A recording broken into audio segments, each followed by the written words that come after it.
नमस्कार प्यारे विद्यार्थियों, कैसे हैं आप सब। आशा करती हूँ अपनी पढ़ाई बहुत अच्छे से कर रहे होंगे।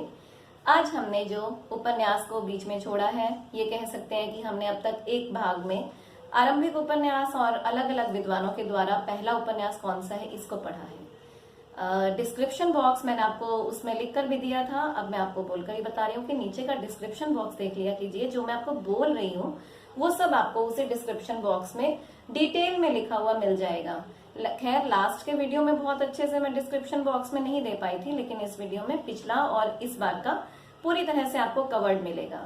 जो पिछला वीडियो अगर आपने नहीं देखा है तो आपको एंड स्क्रीन में लास्ट में मिल जाएगा। तो शुरू करते हैं। पहले हमने पढ़ा था अलग अलग आरंभिक उपन्यास, यानी कि 1877 1890 तक के मुख्य उपन्यास, लेकिन आज हम उससे आगे करेंगे। पिछला देखना है तो प्लीज एंड स्क्रीन पे देख लीजिए, या फिर ऊपर आई कार्ड में यहाँ बना होता है, आप उस आई कार्ड में देख सकते हैं। उसके अलावा आप देख सकते हैं डिस्क्रिप्शन बॉक्स में उसका लिंक दे दूंगी। हाँ, डिस्क्रिप्शन बॉक्स में आपको एक व्याकरण का क्विज भी मिलेगा। अगर आप उस क्विज को करना चाहें तो उसे भी कर सकते हैं। व्याकरण के अच्छे से क्विज मैंने बनाए हुए हैं, अगर आपको चाहिए तो आप मुझे बताइए, मैं आपको जरूर दूंगी। धीरे धीरे मैं उपन्यास से संबंधित जैसा भी करवा रही हूँ उसका क्विज का लिंक भी मैं जरूर डाल दिया करूंगी। तो आज के लिए हम आगे शुरू करते हैं। आज नाम मैं पहले लूंगी लज्जा राम मेहता जी का। लज्जा राम मेहता जी, स्वतंत्र रमा परतंत्र लक्ष्मी 1899 ईस्वी में ये प्रकाशित हुआ। इसमें क्या है, जो स्वतंत्र है रमा वो पाश्चात्य संस्कृति को ज्यादा महत्व देती है, अंग्रेजी शिक्षा से बहुत प्रभावित है। और परतंत्र लक्ष्मी यानी कि जो लक्ष्मी है वो भारतीय संस्कृति को अधिक महत्व देती है। अधिक महत्व देने का मतलब ये है कि वो उसी को ही अच्छे से फॉलो करती है। और एंड में मेहता जी ने जो भारतीय संस्कृति को मानती हैं उसको ही अच्छा दिखाया, पतिव्रत धर्म को जो पालन करती है। उसके बाद मैं नाम लूंगी हृदय हारिणी व आदर्श रमणी। ये हिंदी का पहला ऐतिहासिक उपन्यास माना जाता है। हिंदी का पहला ऐतिहासिक उपन्यास कौन सा है? हृदय हारिणी व आदर्श रमणी। किसने लिखा? किशोरीलाल गोस्वामी जी ने, जिसमें मैंने आपको पिछले वीडियो में बताया था कि आचार्य शुक्ल जी ने किशोरीलाल गोस्वामी जी को पहला प्रतिष्ठित उपन्यासकार माना है, उन्होंने लिखा। इसमें क्या है, कृष्णा नगर की कुसुम कुमारी। कृष्णा नगर की कुसुम कुमारी याद रख लीजिए, बहुत इंपॉर्टेंट प्रश्न होते हैं। और रंगपुर के नरेंद्र सिंह, रंगपुर के नरेंद्र सिंह, उनकी स्टोरी दी गई है, प्रेम कथा कह सकते हैं। और सिराजुद्दौला के समय की अव्यवस्था, उस समय के उनके विलासी जीवन और पतन का वर्णन किया गया है। ठीक है। किशोरीलाल गोस्वामी जी का एक और बहुत प्रसिद्ध है, वैसे तो उनके अनगिनत तो नहीं कहना चाहिए, बहुत सारे उपन्यास हैं। उनमें से एक जो मुझे याद आ रहा है, लखनऊ की कब्र व शाही महलसरा। लखनऊ की कब्र व शाही महलसरा, ये मुझे यूं याद आया कि मैंने पीजीटी के एक एग्जाम में इस क्वेश्चन को देखा था। इसका आधार, लखनऊ की कब्र व शाही महलसरा किस आधार पर लिखा गया है? बादशाह के गुप्त चरित्र। बादशाह के गुप्त चरित्र, ये अंग्रेजी का उपन्यास है, उसके आधार पर लिखा हुआ है। इसमें नवाबी महल के वैभव विलास का वर्णन है। उसके साथ साथ उनके यही वैभव विलास का जो जीवन है वो उनके पतन का मुख्य कारण बना। यहाँ तक क्लियर है?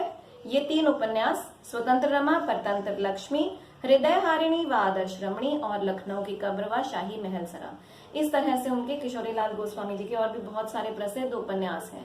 धीरे धीरे धीरे धीरे और उपन्यासों को भी मैं बताऊंगी, डिटेल में आपको नीचे डिस्क्रिप्शन बॉक्स में मिल जाएगा, उसे जरूर जरूर जरूर खोलकर आप पढ़ लेना। बहुत से पुस्तकों को मिलाकर वो नोट्स हैं एक तरह से मेरे, जो मैंने एक कॉपी में लिखे हुए हैं, वही मैं आपको नीचे विस्तार में दे रही हूँ। ठीक है। उसके बाद हम करते हैं ठेठ हिंदी का ठाठ। ठेठ हिंदी का ठाठ किसने लिखा, ये आप मुझे कमेंट बॉक्स में बताएंगे, मैं आपको नहीं बताऊंगी क्योंकि ये बहुत बहुत बहुत प्रसिद्ध है। मैंने पिछले वीडियो में भी आपको बताया था। मुहावरों की पाठ्य पुस्तक किस उपन्यास को कहा जाता है? ठेठ हिंदी का ठाठ। ठीक है। इसमें अच्छा एक और है उनका, अध खिला फूल। ये भी जिनका ये लिखा हुआ है, हरि नाम उनका उपनाम है। मैं आपको क्लू दे दिया लेकिन बताऊंगी नहीं कौन सा है। ठीक है, आप ही मुझे बताएंगे, अब की बार नहीं बताऊंगी। लास्ट वीडियो में मैंने एक क्वेश्चन पूछा था, वो मैंने उसका आंसर दे दिया था, इस बार नहीं दूंगी। मुहावरों की पाठ्य पुस्तक किस उपन्यास को कहा जाता है? ठेठ हिंदी का ठाठ। अब मैं बात करने जा रही हूँ उस रचनाकार की या उस उपन्यास की जिनकी वजह से अनेक अनेक उर्दू भाषी बच्चों ने हिंदी सीखी। वो कौन है? देवकी नंदन खत्री जी। तिलिस्म, तिलिस्म का अर्थ क्या है? तिलिस्म का अर्थ होता है टेलिस्मा, या अलौकिक चीजें, या फिर ऐसा जादू टोना जो गड़े हुए धन के ऊपर जैसे कोई सांप की चित्र बना देना, या इस तरह के जिनमें क्रियाकलाप होते हैं, जिनमें जासूसी नहीं कहेंगे इसे जादू टोना या इस तरह की बात कह सकते हैं। अलग सी चीज, अलौकिक सी चीज, इंद्रजाल कह सकते हैं।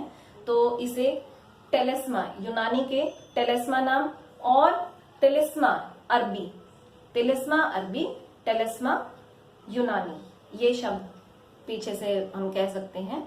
इसके लिए प्रसिद्ध रहे हैं देवकी नंदन खत्री जी। उन्होंने चंद्रकांता, आपको याद होगा हम टीवी में सीरियल देखा करते थे कभी बचपन में, या आज भी शायद आता हो, चंद्रकांता, इसके भाग 6 थे, 1888 में प्रकाशित था। अच्छा, एक और मैंने आपको लास्ट वीडियो में बताया था कि 1888 में कौन सा प्रकाशित हुआ था? श्यामा स्वप्न, ठाकुर जगमोहन सिंह जी का, जिसमें श्यामा और श्याम सुंदर की लव स्टोरी है। चंद्रकांता भी 1888 में प्रकाशित हुआ, लेकिन चंद्रकांता की ख्याति इतनी ज्यादा हो गई कि 1888 में और प्रकाशित हुए उपन्यासों का इतना वर्चस्व नहीं रह पाया। चंद्रकांता मुख्य क्या है? नवगढ़ का वीरेंद्र सिंह और विजयगढ़ की चंद्रकांता, इनकी स्टोरी है, प्रणय कथा है। क्रूर सिंह, तेज सिंह, क्रूर सिंह, आपको याद होगा टीवी में यक्कू यक्कू करके बोलता था। तेज सिंह, जीत सिंह, देवी सिंह, बद्रीनाथ, जगन्नाथ, चंपा, और अलग अलग बहुत बहुत पात्र हैं, बहुत से इनके नाम हैं। मैं आपको नीचे उनके जो हैं वो देने की कोशिश करूंगी। अब मैं नाम लेना चाहूंगी प्रेमचंद जी का। आप कहेंगे बहुत जल्दी में रहती है मैं, बहुत आगे तक। जो मुख्य बातें हैं वो मैं आपको बता रही हूँ, उससे ज्यादा फालतू की बात अगर करूंगी तो वीडियो भी लंबा हो जाएगा और आपको याद रखना भी मुश्किल हो जाएगा। आप कुछ उनके बारे में पूछना चाहते हैं तो आप कमेंट कीजिए, मैं आपको और अच्छे से उसकी डिटेल दूंगी। अच्छा, एक और देवकी नंदन खत्री जी का उपन्यास जो कई बारी प्रश्न आ जाता है, अधूरा रह गया था, वो कौन सा उपन्यास है? वो आप मुझे बताइए, जिसे दुर्गा प्रसाद उनके पुत्र ने पूरा किया था। अच्छा, देवी कौन सा था वो आप मुझे कमेंट बॉक्स में जरूर बताना। अब मेरे 2 क्वेश्चन हो गए हैं, एक तो ठेठ हिंदी का ठाठ किसने लिखा, और दूसरा देवकी नंदन खत्री जी का अधूरा उपन्यास कौन सा था, ये आपको मुझे बताना है।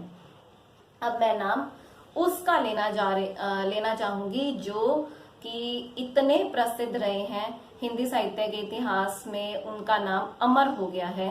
उपन्यास सम्राट, कहानी सम्राट उन्हें कहा जाता है, जिनकी रचना गोदान है, जिसमें 7 छोटी बड़ी कहानियां हैं। वो नाम है प्रेमचंद जी। प्रेमचंद जी ने उपन्यास को मानव जीवन का चरित्र, मानव चरित्र का चित्र भी कहा है। ये मैंने आपको लास्ट वीडियो में भी बताया था। देखिए, मैं आपको ना बिल्कुल कट टू कट बात करती हूँ, ना कि क्योंकि आजकल प्रतियोगिता का समय है, मेन जो बात है, मुख्य जो बातें हैं, आप उन पर ही ध्यान दीजिए। अगर आप पूरी स्टोरी पूछना चाहेंगे तो स्टोरी बताने में इतना टाइम लग जाता है कि 3 से 4 वीडियो मुझे बनानी पड़ती हैं।